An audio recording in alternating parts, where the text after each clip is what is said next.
All right, guys. So let's talk more specifically about, why men should be dangerous.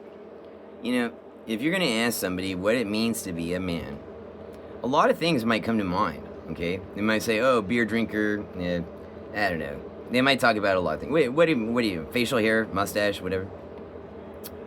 So, if we're gonna look for something, okay, I think danger actually is one of the first things that kind of makes somebody have the characteristics of being a man. Think of like the most manly person you can. Okay.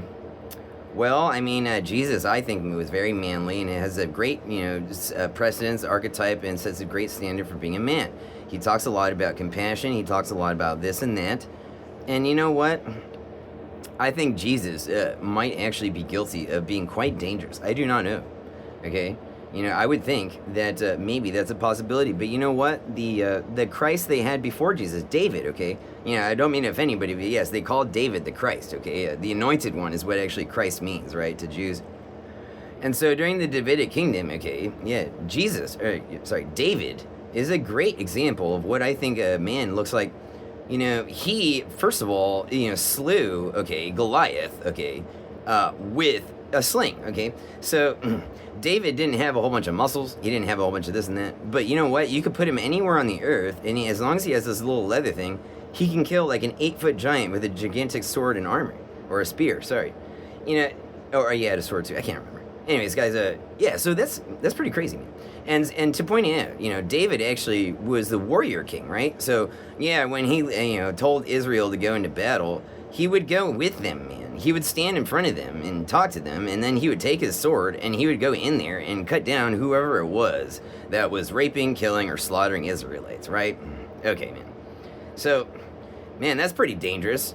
Yeah, not only if you, hurt these Jewish women, you might have to deal with David himself, right? Nobody wants that. Yo, if you fear David, man, that's a good example of what a man looks like, dude. And, people talk about that still. This is thousands of years later, and I'm still on the internet talking about it. So, yeah, I mean, come on, man. I mean, who else, could satisfy that definition better, Look, this is something that's totally debatable. But I think a real man, okay, a real one, your ultimate definition for a man, they should be physically capable and, not really just that, but dangerous. I'm not saying you have to be fit and skinny, okay, to be a man. It certainly helps so much, though, dude, okay?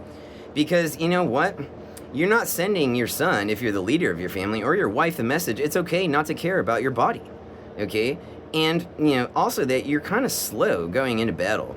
Not good for a